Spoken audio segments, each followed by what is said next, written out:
Good morning, and thank you for joining us for Session 5 of the 3rd Annual Intermodal Logistics Center Forum, this year conducted by webinar. I'm Rusty Ennemosler with the Florida Department of Transportation, your moderator today. These webinar sessions are designed to provide an opportunity for the private sector and public partners to hear from Florida experts about the opportunities in this growing field. Specifically, the agenda includes the application process for the ILC program, ILC development and site selection, where ILC will go in the future, and a question and answer session with prior year awardees. You will hear all the former sessions that we've already done online. We'll let you know when we post them. We've got about 72 people registered for the webinar today, and we welcome those of you who've returned, and we welcome those of you who are new. So let's talk for a minute about how the webinar works. Here are a few quick tips about your webinar control panel. You can click on the arrows on the left side of the panel to open or close it. You can view the presentation in full screen mode with the middle button on the left side. This webinar is being recorded and will be posted online, as I mentioned, later this week, we hope. All audience members are muted. You're able to communicate with us by typing into the question box. Just don't forget to hit send so we can receive your question or comment. We'll get to as many questions as we can at the end of the session.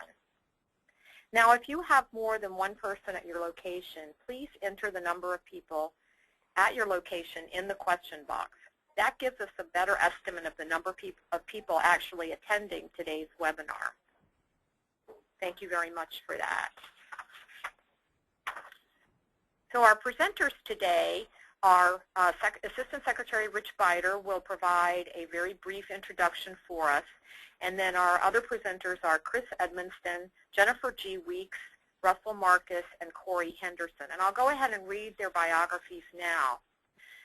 Chris Edmonston is the Florida Department of Transportation statewide planning manager for the Strategic Intermodal System. In this role, Chris is responsible for multimodal planning, including prioritizing the department's Strategic Intermodal System work program.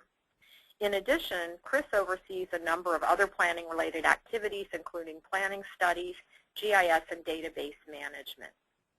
Jennifer G. Weeks is currently the State Infrastructure Bank Program Manager for the Florida Department of Transportation. Jennifer has experience with innovative financing techniques and full-cycle bond development activities at FDOT, including financial management skills, modal development skills, technical information and rating presentation development, including support documentation. Russell Marcus will be joining us online. He is Chief of Business and Economic Incentives with the Department of Economic Opportunity, where he oversees approvals of the state's key business incentive programs, including the Quick Action Closing Fund, the Qualified Target Industry Tax Incentive, the High Impact Performance Incentive, and the Enterprise Zone programs. Russell's experience at DEO includes the corporate headquarters relocation of the Hertz Corporation to Florida, United States Tennis Association's headquarters relocation to Orlando, Navy Federal Credit Union's expansion in Pensacola, Northrop Grumman's expansion in Melbourne, and Univision's expansion in Miami. And finally, Corey Henderson is the Director of Business Development for Enterprise Florida. Enterprise Florida is a partnership between Florida's business and government leaders and is the principal economic development organization for the state of Florida. Headquartered in Orlando, Enterprise Florida's mission is to facilitate job growth for Florida's businesses and citizens, leading to a vibrant state economy. So let's now go to Secretary Rich Bider for an introductory message. Hello and welcome to the 3rd Annual Intermodal Logistics Center Forum. Thank you for joining us this morning. My name is Richard Bider. I'm the Assistant Secretary for Intermodal Systems Development with the Florida Department of Transportation. The Intermodal Systems Development Offices include the Transportation Development Offices such as Policy and Systems Planning, Environmental and Transportation Statistics, and the Office of Freight, Logistics, and Passenger Operations, which houses aviation and spaceports, rail and motor carrier, seaports, and transit. The FLP office was created to act as a tool to better connect, develop, and implement a freight planning process that maximizes the use of existing facilities and integrates and coordinates the various modes of transportation, including the combined utilization of both government-owned and privately owned resources. The office coordinates between the modal offices to ensure that Florida's logistics infrastructure remains cutting-edge and aware of transportation innovations. The ILCs are an important part of our logistics infrastructure, which will enable Florida to truly be a global hub for domestic and international trade. I hope you were able to join us for the previous webinars, including sessions focusing on the ILC application process, question and answers on previous awardees, and where the ILC program is headed in the future. These sessions were intended to provide more information about the ILC grant program to anyone interested in applying, anyone interested in learning more about the ILCs, or anyone interested in locating an ILC in Florida. We learned exactly what the agency partners look for in an application and how they reviewed them, the background of the ILC program, and gained some insight into how the funds are really being applied from a question and answer session with representatives from the funded ILCs. If you missed any of the previous sessions and would like to view them, they will be posted online on freightmovesflorida.com shortly. This session, ILC Development, will offer information on different financing options for ILCs and discuss local and state incentives. It will feature speakers from FDOT's Strategic Intermodal System, the State Infrastructure Bank or SID loan program, and representatives from the Department of Economic Opportunity and Enterprise Florida. Now I'd like to turn the microphone over to your speakers. Thank you and enjoy the session. So let's welcome our first speaker, Chris Edmonston. Chris? Thank you, Rusty. Well, good morning. My name is Chris Edmonston. I'm the statewide planning manager for the Strategic Intermodal System. I was asked to speak to you guys today regarding opportunities for intermodal logistics centers through the SIS funding program. As you know, ILCs are now eligible to be designated as SIS facilities, so this will provide a greater level of funding opportunities for these important freight facilities. Just to give you an overview of what I'm going to be talking about today, I'm going to give you a little background on the Strategic Intermodal System. I'm going to talk about SIS designation and eligibility criteria, and then finally follow up with some funding opportunities for ILCs. So I wanted to start, like I said, by giving some background on the SIS. The SIS was established in 2003 by the Florida legislature. The legislation directed the department to develop a SIS plan in cooperation with our partners every 5 years. That's known as the SIS strategic plan. That's what guides the SIS funding program. The purpose of the SIS is to efficiently serve the mobility needs of Florida's visitors, businesses, citizens, and help Florida become an economic leader while enriching the quality of life and reflecting responsible environmental stewardship. The SIS is a network of Florida's highest statewide transportation facilities. Just to give you some background on what we've accomplished in our 10 years of existence, we have funded over $13 billion of transportation capacity improvements to our system from 2004 to 2014, and we have planned over the next 5 years to fund over $13 billion in infrastructure improvements. So within 15 years of our existence as a program, we will have funded roughly $25 billion in transportation capacity improvements.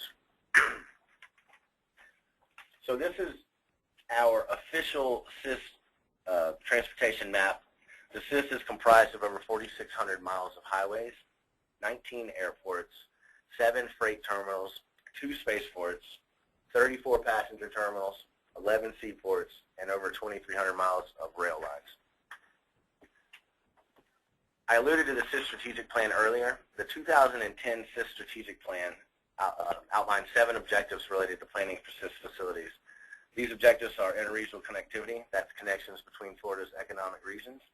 Efficiency, I won't go into too much detail, but we want our network to be as efficient as possible. We want to provide choices for the citizens and visitors of Florida, let people decide how to travel by providing quality transportation options on a variety of modes. Intermodal connectivity, that is a key point of the SIS program, and that is connections between modes for both passenger and freight. continuing on with the fifth objectives. The fifth one is economic competitiveness. Transportation, and in particular the SIS, is really, in my opinion, the backbone of Florida's economy. It drives economic development all over the state.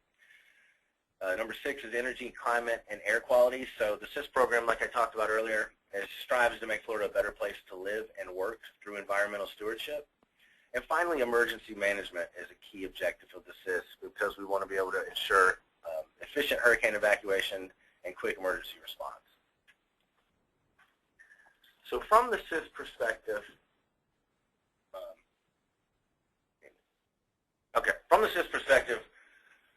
what do we consider to be an ILC? An ILC needs to transfer freight from one vehicle to another between two modes or the same mode as long as it's part of an intermodal logistics chain. There needs to be a value-added piece or value-added logistics, so that could be consolidation, warehousing, distribution, assembly, finishing, packaging, and so on. Location is key in defining an ILC for the SIS program. It needs to be located outside the boundaries of a SIS seaport or commercial service airport, but I do want to point out it can be co-located with a rail or truck freight terminal. And as far as the property structure, that's something we have in our definition, but there's really no defined structure of what an ILC needs to look like. It just needs to have the functions that I covered earlier. So what are some of the funding programs that you can approach the department about? So there's the ILC infrastructure program that's managed by, I believe, Jasmine Raffington. Then there is the SIS program. The way that we are treating ILCs is similar to what we call our military access facilities. That is, the facility itself will be defined as a SIS facility. However, we're not necessarily going to be funding improvements within the property itself due to the fact that they're privately owned and operated. So we won't be funding buildings, we won't be funding internal roads necessarily, but what we will do is designate connectors, either rail or highway connectors to these properties, and we will make any improvements on those designated connectors. So I wanted to cover SIS designation and eligibility. There's 3 types of SIS facilities. There are hubs, which are your airports, seaports, passenger, freight terminals. There are corridors, which are your interstates and arterials that connect major origin destination markets. And then we have intermodal connectors. And intermodal connectors can connect a hub to a corridor, a hub to a hub, or it can be a military access facility or intermodal logistics center connector. So how do you get on the SIS? Well, there's really 3 ways. There's a partner request in which you would approach the department. That's actually handled through our policy planning office. The name to remember there is Brian Watts, but you can contact me as well if you're interested in becoming a SIS ILC.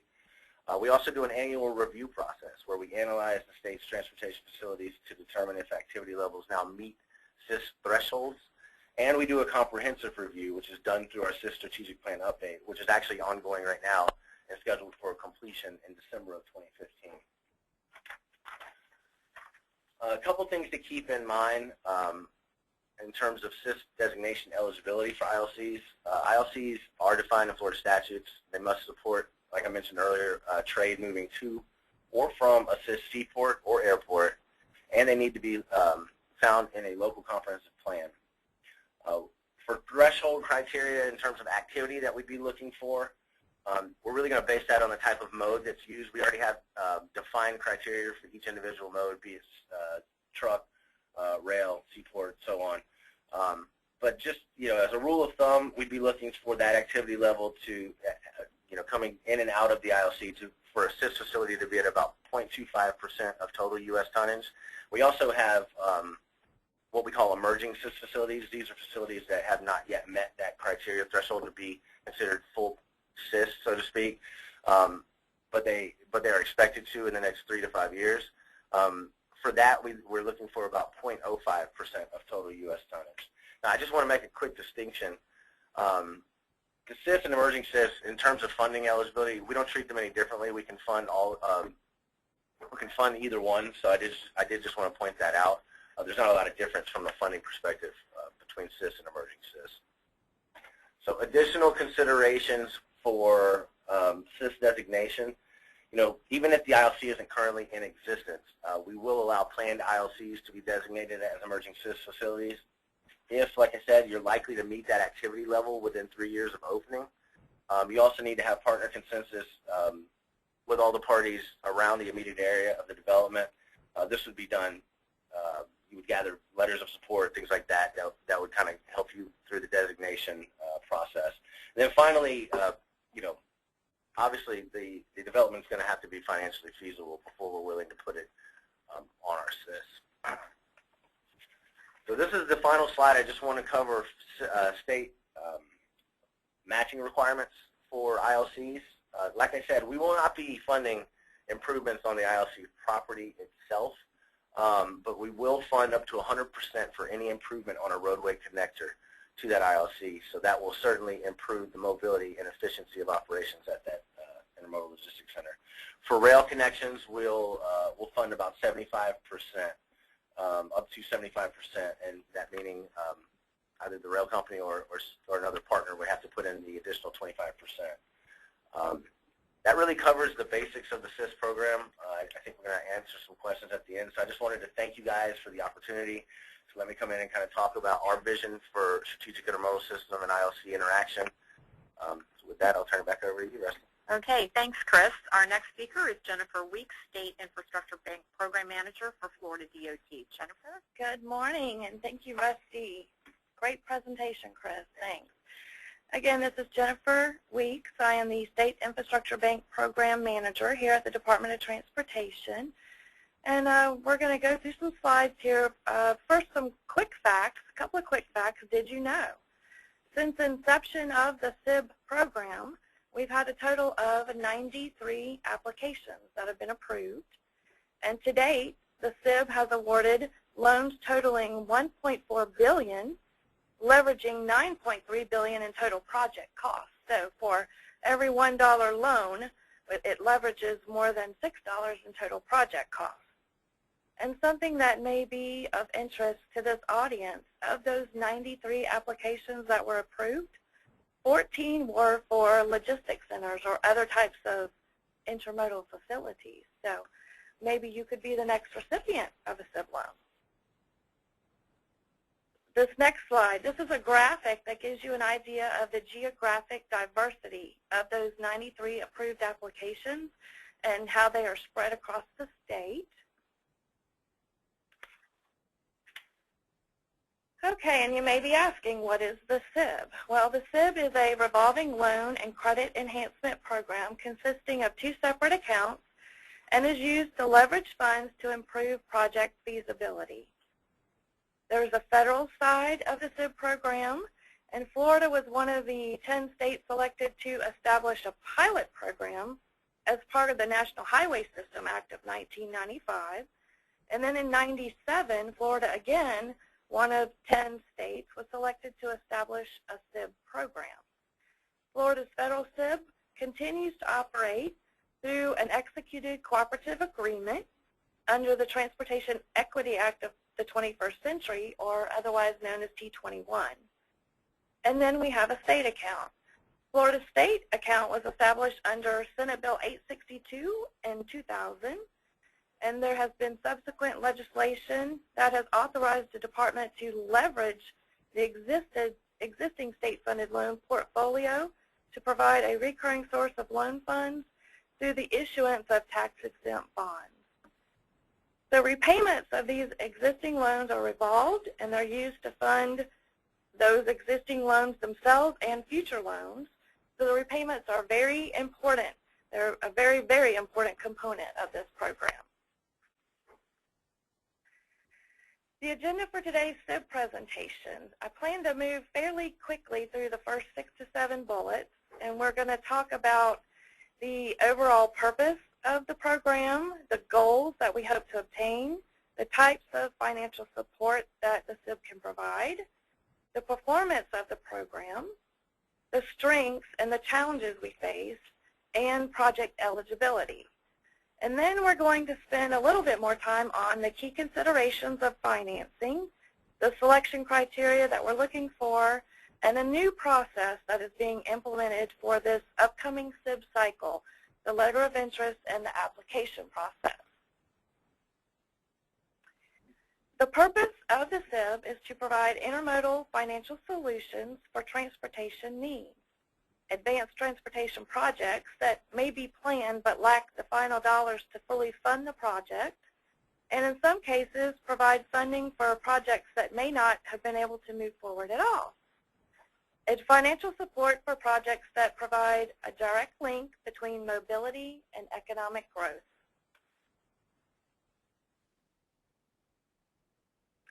The goals. A few of these main goals that we're aiming for is the encouragement of economic benefits such as job creation, advancing projects that may result in a financial savings using today's dollars rather than inflated dollars in the future. And we also want to encourage public and public-private partnerships by pooling funding sources to attain an end result and transportation benefit, as well as improvements of existing transportation facilities. The SIB can provide financial support with a direct loan, which is the most common type of assistance. In fact, that is the only type that the program has supported at this point. We also have the ability to provide assistance in the form of a credit enhancement, which can be used to improve project feasibility or other debt financing. The intent of the SIB program is to assist with gap or bridge funding rather than finance the total project. And there will be no assistance in the form of a grant. So this is a loan program, must be repaid. The principal and interest must be repaid according to a negotiated and executed loan agreement if your project is chosen to be a recipient of those loan proceeds. And the performance of the program. All repayments are current, and we've had no defaults and no delinquencies. And I mentioned on a previous slide, the SIB consists of two separate accounts, the federal and the state. The department now has the authority to leverage the existing state-funded loan portfolio through the issuance of tax-exempt revenue bonds. The Division of Bond Finance issues the bonds on behalf of the department. To date, we've had two issues, one in 2005, the other in 2007. And the program's most current ratings are investment grade with Fitch at AA, Moody's at AA2, and S&P at AA+. All repayments for external entities are due annually on October 1st in order to ensure cash is available for debt service and administrative fees for the outstanding bonds at the correct and appropriate time. After debt service and fees are repaid, the excess repayments are returned to the program for future lending. There are financial controls in place. This is one of the strengths of the program. And then there's been long-term and consistent management as well, and long-term commitment from department leadership. We've been able to gain and maintain positive relationships with the locals, such as the cities, the counties, and other transportation authorities. On the state-funded side, by having the ability to leverage the repayment stream of the existing loan portfolio, we're able to capitalize this account significantly more through the two bond issues. And then, of course, there are a few challenges. With the SIB program, each project and repayment source can be unique. Therefore, there's no cookie cutters. We've had the opportunity to close on a few private borrower loans, and these loans are funded with available cash, and we do not use bond proceeds for these types of loans. We're continuing to build relationships with private entities as we've had more private borrower interest over the last couple of years. And ensuring cash is available for disbursements is based on estimated draws of loan proceeds. So it's important that your project schedules and estimated disbursements are current. Of course, changes in financial market conditions can make things a little interesting. So we want a program that works during the good and the bad times. And then project delays of disbursements of loans can affect the cash availability. So we want to make sure your projects are production ready for the state's fiscal year that's advertised. The federal funded account was capitalized by federal money matched with state funds based on laws of T21.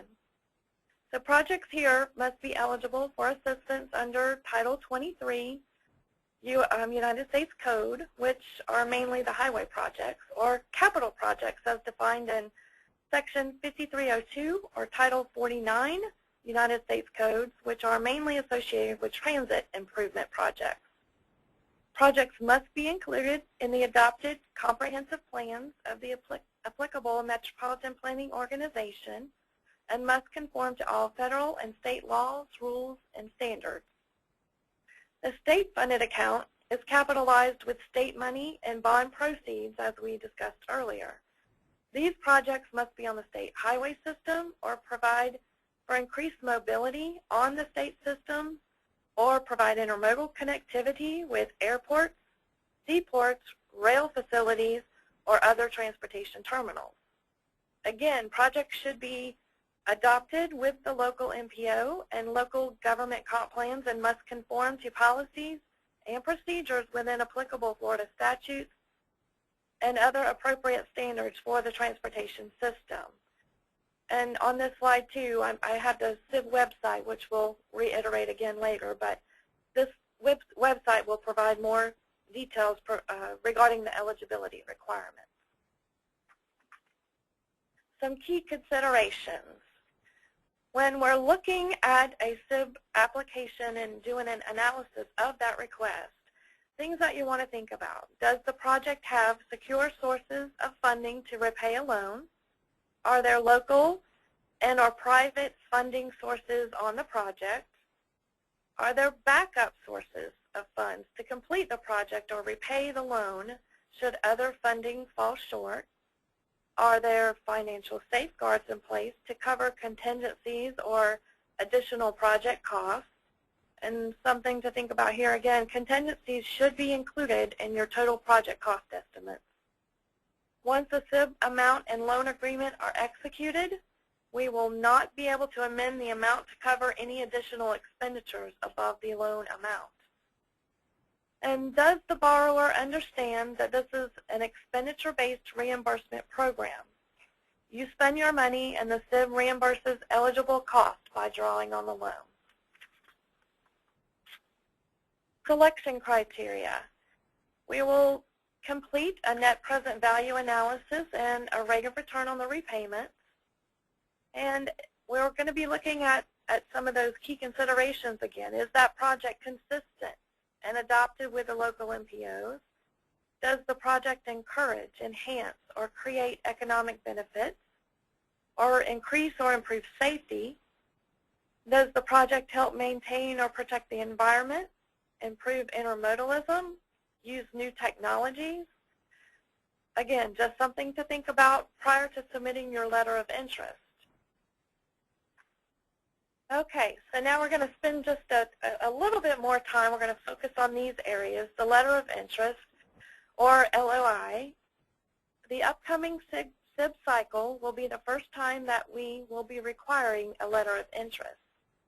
And as part of process improvements, this LOI will be required prior to an invitation to apply. The purpose of the LOI is to ensure that the project meets all eligibility requirements, is financially sound with secure sources of funds to repay such a loan, and is production ready in the appropriate advertised CIB cycle. In other words, the upcoming advertised CIB cycle is for production ready projects for state fiscal year 2016-17. If your project will not be production ready until state fiscal year 2017-18 or beyond, then it would be too premature to apply during this advertised cycle. There is a Microsoft Word template available on the CIB website. You can find this link by hovering over the words Letter of Interest on the CIB's homepage. Open the file, save to your computer, and once completed, attach the document to an email and send to my attention during the appropriate advertised cycle. So if you need any assistance with an interest rate, please feel free to give me a call to discuss, and I can help provide you with an indicative rate for planning and financial modeling purposes. Once the department has reviewed your LOI and decides your project is acceptable, we will work with you to determine an interest rate for a formal application based on the current market conditions, the financial strength of the proposed borrower, the term of your proposed loan, and the risk of the loan. The entity will then be invited to submit a formal application during the appropriate time frame as advertised on the SIB website. Okay, this slide shows you a pre-application timeline. As you can see, we are accepting letters of interest for fiscal year 2016-17 production-ready projects now through the end of May. I will also be available for one-on-one phone calls, emails, video conferences, teleconferences, or face-to-face meetings from now through May as well. If you think you have a project that meets the SIB criteria, I hope you will consider submitting a letter of interest. After we receive and analyze the LOIs, the acceptable projects will be invited to submit a formal application in June. All right, if your LOI was deemed acceptable, then you will be invited to submit that formal application. The application needs to include all support documentation, including a fully functional finance model unlocked with formulas detailing the sources and uses of funds used to finance the project, and you'll want to include the SIB loan disbursements and repayments in this model and any other details that you think would help us assist with the creditworthiness of the financing of the project. All right, after the invited applications have been submitted, our project finance team will perform a financial analysis. We're going to work with the department districts and locals as well as central office for the transportation mode input. And here we're looking at the project from an overall transportation perspective as well as the regional and local perspective and how your project fits in with other transportation projects in the area. We will also coordinate with the department leadership to include the assistant secretaries and the secretary. If the project moves forward, we then brief the executive office of the governor to ensure the project fits within the governor's perspective. We will also brief the Division of Bond Finance for any state-funded applications to ensure the projects and the financing comply with any tax-exempt and bond covenants that are in place, since we do have the outstanding bond proceeds on the state-funded account. And then if the project and the financing pass all the checklists, then we will begin the negotiation process with draft loan agreements. The loan agreement process can be time-consuming, especially if local resolutions and county commissions need to be involved.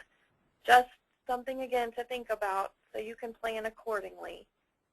And once the loan agreement has been negotiated and all support documentation has been provided, then we will execute the documents, or the entity will execute the document, and the department secretary will execute the document last and will constitute this an award of a SIB loan.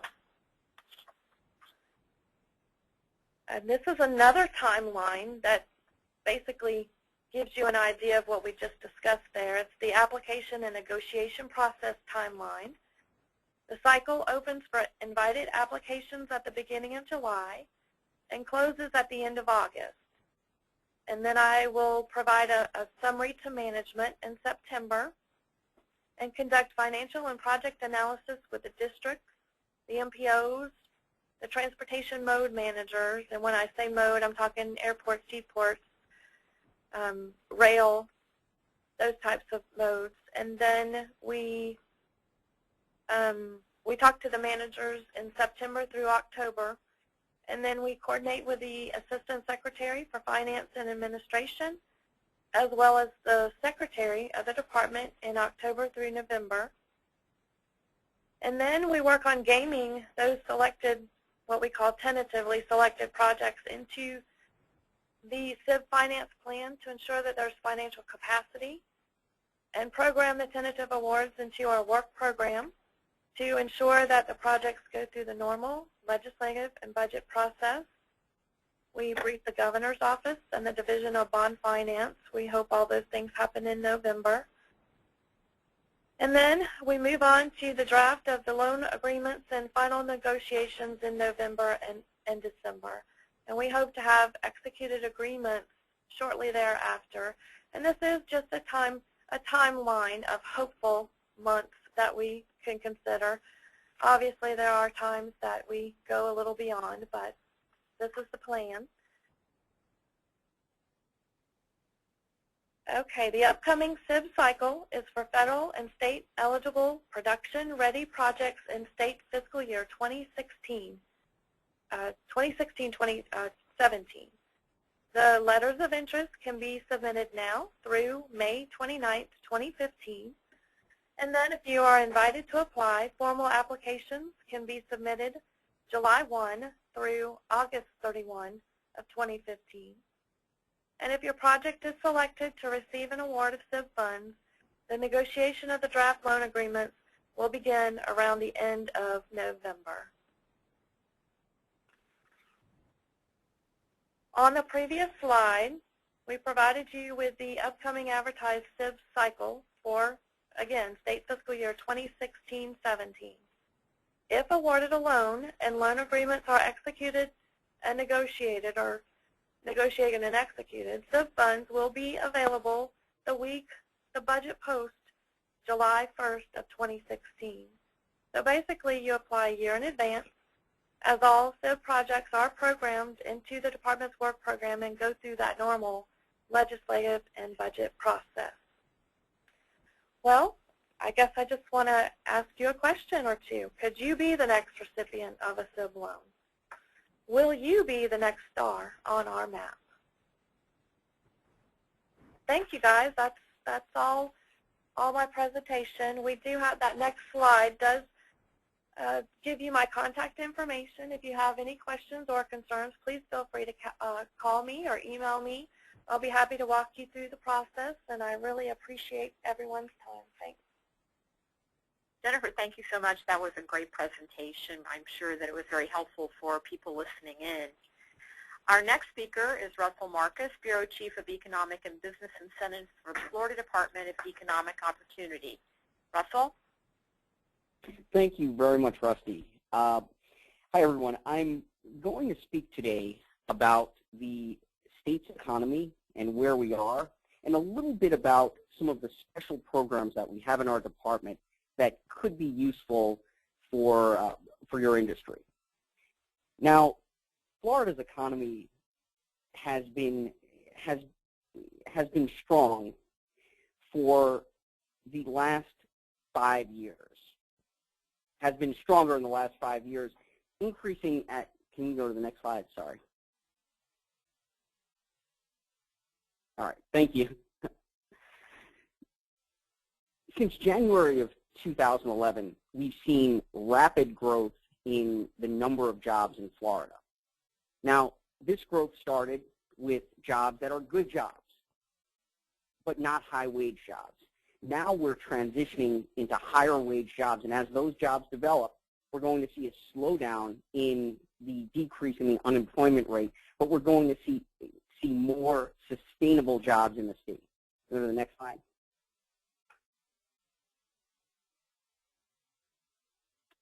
So this chart shows where we began in the beginning of the Scott administration. We had an 11.1% unemployment rate. Today we're down to 5.5%, almost half of what the employment rate was at the beginning of the administration. Next slide, please. So between those years, between that time, between 2007 and 2011, our unemployment rate, our total state employment rate was down 10%. So we had 10% more people unemployed. Between 2010 and today, we have the greatest increase, or the greatest decrease in our the second greatest decrease in our unemployment rate next to Nevada. Next slide, please.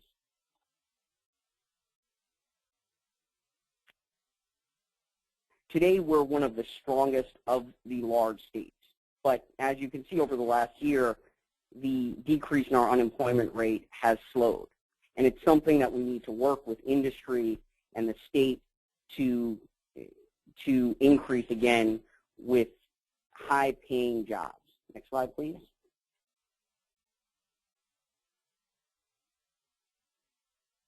This recovery is a recovery of private sector jobs.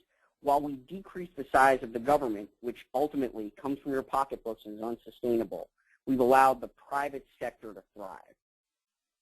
Next slide, please.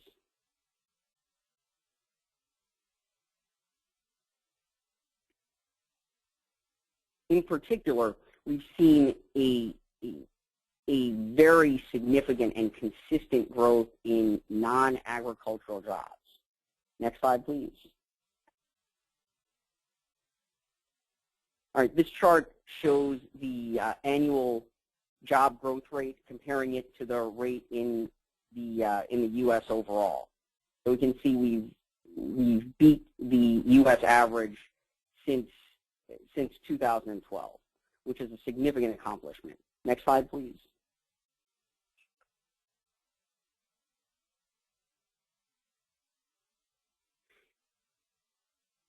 If you look, our private employment is one of the largest in the country, and we have a 3.4% increase over the prior year, which is a significant accomplishment. We're third in the country.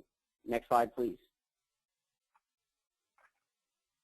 This chart shows the job growth of the major metropolitan areas from December 2013 till December 2014. Next slide, please. The next chart shows the metropolitan areas' gain of employment over the prior year. Next slide, please.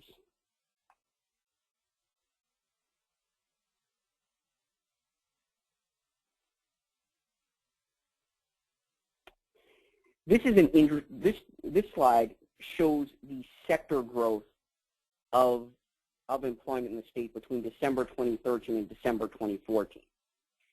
The biggest success story is professional and business services, but right next to that is trade, transportation, and utilities, and that includes logistics. Now, this is important. These are high-paying jobs that you are helping bring to the state. Now, this also differentiates this recovery from historical recoveries in Florida. Today, we have 1/3 fewer construction jobs than we did in 2007. Now, that's a bad thing, but it shows that the recovery is not driven by the traditional drivers of Florida economic growth, which is one of the traditional drivers, which is construction.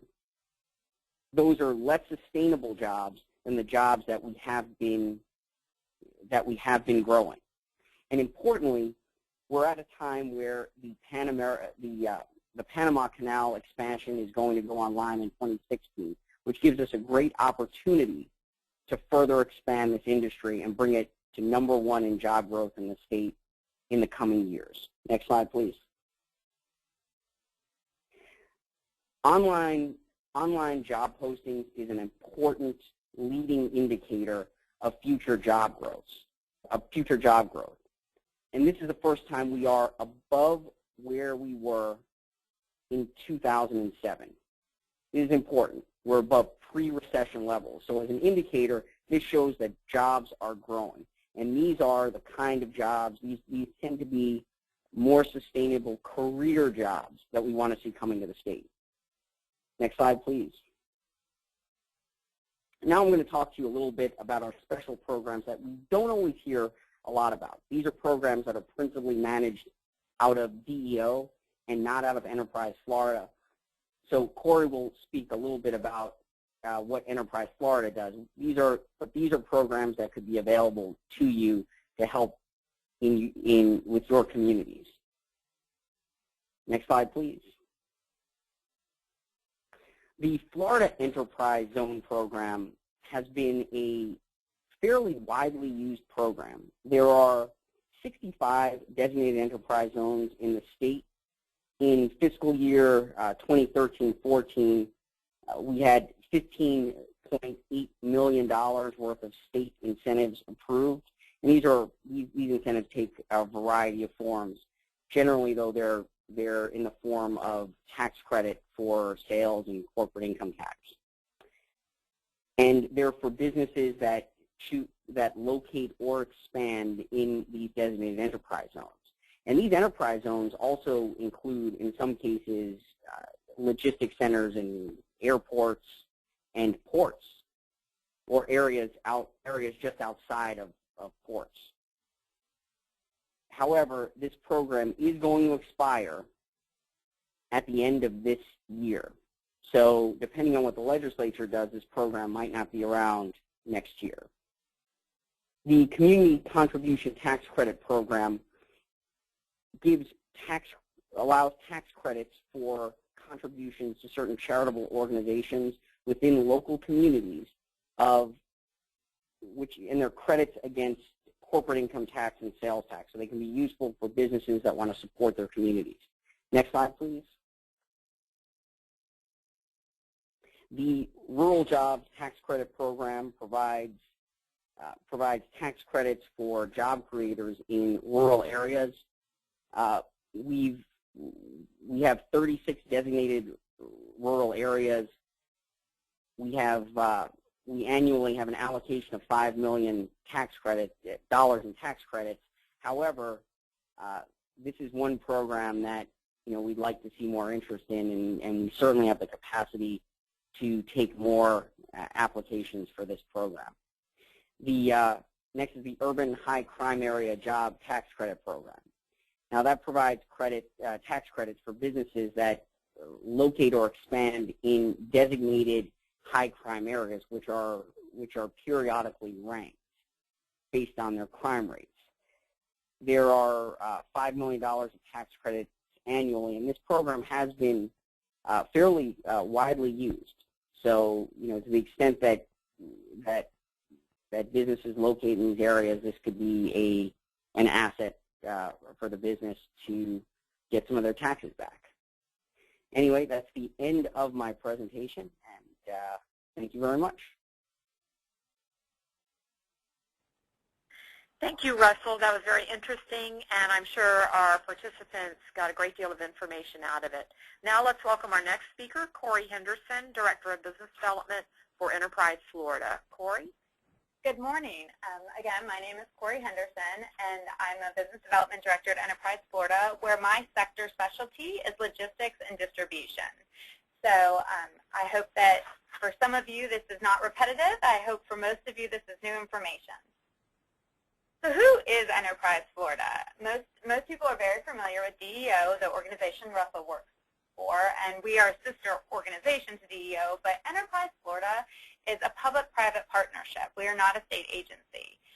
We have a board, and the chair of our board by statute is the governor, and we have a president and CEO who also functions as the state's Secretary of Commerce. Currently, it's Secretary Gray Swope. However, in March, we'll be getting a new president and CEO, Bill Johnson, who is the former director from the Port of Miami. So he'll bring background and expertise that I think will be great for the continuing development of ILCs and transportation infrastructure and economic development working together.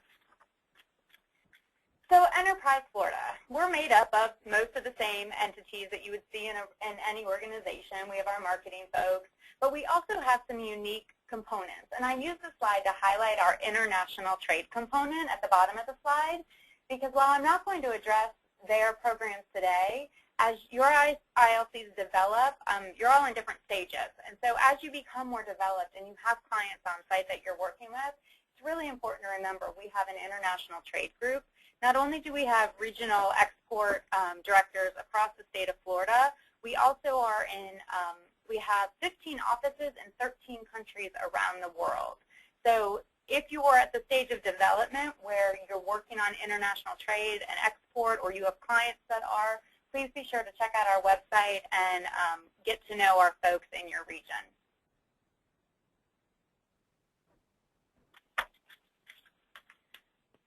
So this is the Florida most people think of. And our job at Enterprise Florida is to educate the world that this isn't all we are. So what are we besides our sunshine and our beaches? Florida is the 4th largest economy in the United States. We are now the 3rd largest state based on population, which means that we are an economic super state. If you looked at the world, we have the 18th largest economy in the world if we were a country. So that says to manufacturers and distribution folks, wait a minute, my market's in Florida. I should be there too. And so we use this information and all of the statistics that Russell shared earlier to sell companies on why they should locate in Florida, because that's the mission of Enterprise Florida, is to recruit and retain and expand businesses in Florida. So how we can partner with you is when you have a lead, we can help you try to convince them that Florida is the right decision. So how do we do that? It's teamwork. Every county in the state has a point person for economic development. In the very rural communities, sometimes that's a volunteer. But in most of the communities, it's a person paid or an organization paid to do that job, and we work closely with them. So I would encourage you, if you don't know your local economic development team or person in your county or communities, get to know them, because they're going to be your key resource when it comes to selling and marketing your ILC.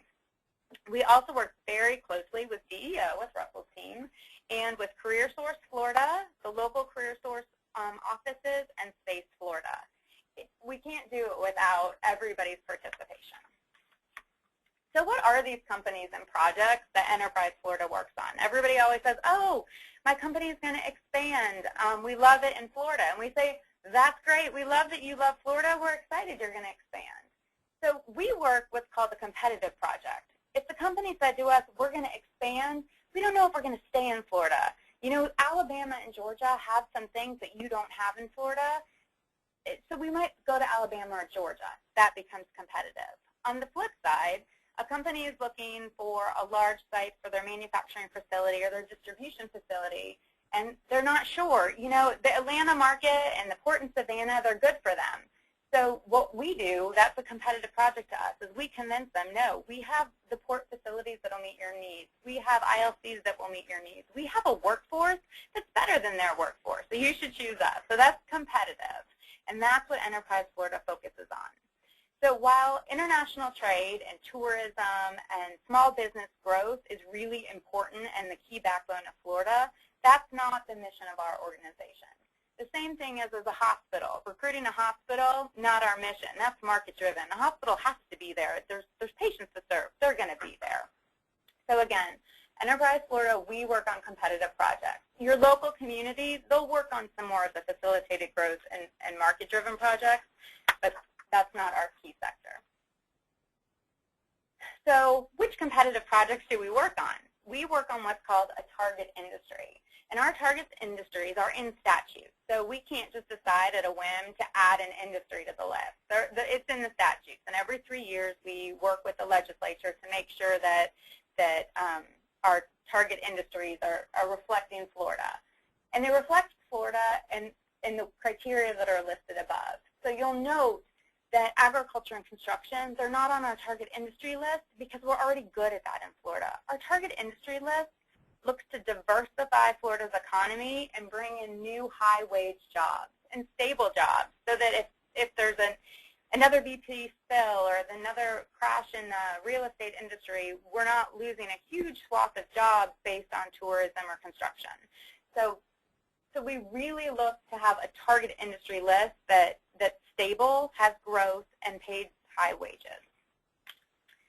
So what's on this list? This is the list of our targeted sectors.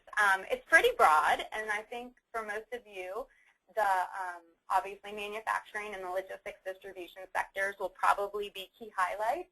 But please don't forget that aviation and aerospace are growing markets in Florida, and they also are manufacturers, especially those of you who are listening that may be near the Boeing or Airbus facilities just outside of Florida. Keep in mind aviation and aerospace companies if you're doing your own research for leads as suppliers. Also, we're seeing more and more life science, biotech, manufacturing, and so that might be another good fit for an ILC because they're a manufacturer, and it's possible that their supply chain is similar to the supply chain of another client you might be recruiting or have on site. This slide shows last year the competitive projects that were won in Florida through Enterprise Florida and our partnership with DEO, and this is where the categories fell into. So it gives you kind of an idea. It's pretty broad-based. You know, there's a few that tend to be a little bit higher in the number of projects, which is a company, but that doesn't necessarily reflect the job numbers. I should have put that slide in there, but I think you all are more interested probably in recruiting companies to your ILCs now or in the future. So these are the types of companies that we work with. Our goal is to convince a company to come to Florida without offering them money. Our last job is to offer them money. Our first job is to sell them on all the reasons Florida is the right place for them. There's no sales tax on manufacturing equipment. There's almost no sales tax for a manufacturer on electricity. So we offer our tax refund program and our incentives last. And that's part of the reason I'm not really talking about it today is we believe Florida is such a great place to be that we only use that to close the competitive gap. But I'd be happy to answer any questions as we move forward.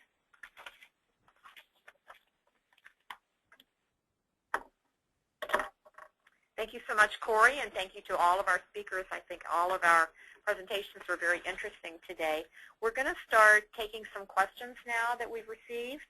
And if you have questions that you haven't typed in the box yet, go ahead and do that now. We've got about 8 or 9 questions on the block right now, so you've still got time to ask some. The first question, excuse me, is for Jennifer. Can I match a grant with an SIB loan? Absolutely. Depending on what the matching requirements are for the grant, the loan is specific to the borrower, so that can be the matching side to grant funding, as long as it meets the other provisions of the grant. But the SIB has no issue with it from that perspective. Okay, our next question also has to do with financing, and it's open to anybody, any of our presenters. Can I mix ILC, CIS, and SIB funds on one project? Who'd like to take that one, Chris? Yeah, I'll start. From the CIS perspective, yes, yeah, you can. You can put all those together. I don't know if there's any other requirements with the other programs that would limit that, but yeah, you can definitely match strategic intermodal system funding with pretty much any of the department's other funds. Chris, while you're speaking, we have a question for you. Are there differences in what CIS and ILC support pays for? Yes, and I covered that sort of, and I tried to reiterate it twice actually in my presentation. The CIS program at this time is only targeting the connectors or the connections to the property line essentially. So we'll do roadway improvements, rail line improvements up to the property line. That's not to say that's not going to be expanded in the future, but at this point that's kind of our first approach towards ILCs. I think it's probably best if I let Jasmine or somebody else answer the question on the ILC infrastructure program. The ILC infrastructure program will take up where Chris leaves off. He brings the connections to the larger transportation system, and we will go onto the property regardless of ownership, whether or not it's a publicly owned or privately owned ILC.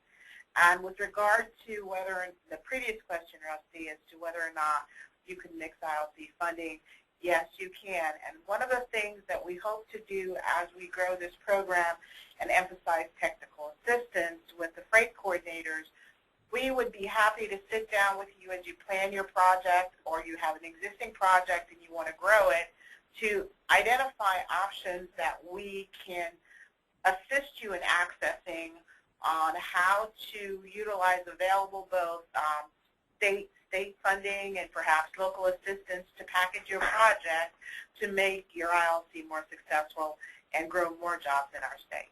Jennifer, did you want to address that question as well? Yes, I just want to add into that, once the CIS funds with Chris's program and then the ILC pick up any remainder, if there's any other type of gap or bridge funding that might need to be needed to complete the 100% funding of the project, that's when the SIB program, the loan, can come into play. Any other comments on that question? Our next question for Chris. How long does CIS designation take? Typically, I mean, the part that takes the longest is the gathering of the required documents that will be needed. It would be maps, letters of support, so you would have to meet with your local officials. On our end, it's a few months. I mean, it takes a few months. It can be expedited if there's an immediate financial need that we're trying to address. But a typical one is, I'd say 3 to 6 months, something like that. Our next question is for Russell. How much impact does I'm sorry, I can't read it. DEO leadership have. DEO leadership have on project decisions? I'm sorry, how much impact does DEO leadership have on project decisions? Well, I guess what kind of, it depends on the project. I think, Russell, what they're asking is how much influence does leadership have on whether a company will be incentivized? Well, DEO is responsible for improving the principal economic incentives. So we have a great deal of responsibility in that regard. Ultimately, for some of our, for instance, for the closing fund, the governor, and depending on the amount of the award, the legislature is the ultimate decision maker, and we function as the recommender. But we are generally the responsible party when it comes to approving awards. Now, we work with EFI, so EFI's recommendation for any award is a condition precedent to the vast majority of the incentives that we offer. So EFI is absolutely critical as well. So we work together, and the easiest way to think of this is you can't have one without the other. So I guess as a team, we're the principal deciders. Great. And are there any, Russell and Corey, are there any specific characteristics that make a project particularly attractive for incentives? First of all, the company has to be in one of our target sectors. Otherwise, we'd still love to have them come to Florida. They're just not eligible for any of our programs. And I apologize. I left SDOT out as one of our important partners. We work very closely with Jasmine, and I work with many of your other offices, so I'm sorry. I apologize. But yeah, so being in our target industry is the first important factor. By statute, the programs that we have require a minimum of 10 employees to even participate in our programs. But again, at your local level, there's additional programs from property tax abatement to local incentives in some of our more established communities that don't have the same requirements. We also look at wages per statute, and we look at capital investment for some of our programs as well. And those are all laid out in the statute. But first and foremost, we look at, is it in our target sector, and is it truly a competitive project for Florida? And can we win it without giving them any money? So, Corey, along the same lines, what kind of incentives match up with ILCs the best? Again, we don't specifically have them for the ILC. We would have potentially an incentive for a company that you are recruiting to your ILC. So once you're established, or you're in the process of establishing, and you have a tenant who's interested in being there that fits in our target sectors, then we may have a tax refund program, which is our most utilized program. If they're a manufacturer, there's a lot of other programs in Florida that we would encourage them to take advantage of. And for the very, very large, very competitive projects, There's occasionally, very occasionally, a cash grant available, but that is for very, very large projects. One of the best examples would be Navy Federal Credit Union is going to bring 5,000 jobs to Pensacola. So for 5,000 jobs, the governor says, let's give them some closing fund to win that project from Virginia, which Virginia is their headquarters. And so that's the best example of the type of project that would win governor's closing funds. The rest are mostly a tax refund program, or just don't pay taxes at all if you're a manufacturer. So do you mind going in a little bit into how incentives are actually determined? What is that process? It's a partnership with DEO. We at Enterprise Florida will look at the company first and determine if they're even eligible, and if we can win them without even discussing incentives, we'll try to do that. The statute lays out our guidelines. So the statute requires, again, job number, wages that are generally above 115% of the average wage, except for a handful of industries can be a little bit lower. Or if you're in a rural community, we have some flexibility to waive some of the statute. The statute allows that for the rural communities. So if you're in a rural community, definitely get with Sherry Martin at DEO and learn about all the advantages that would be available to your site. And then depending on the size and complexity of your project, capital investment may weigh into it as well. And those are the basic building blocks that we look at first. And the last question for you, Corey, that I've received is Enterprise Florida able to help us differentiate our ILC from other states?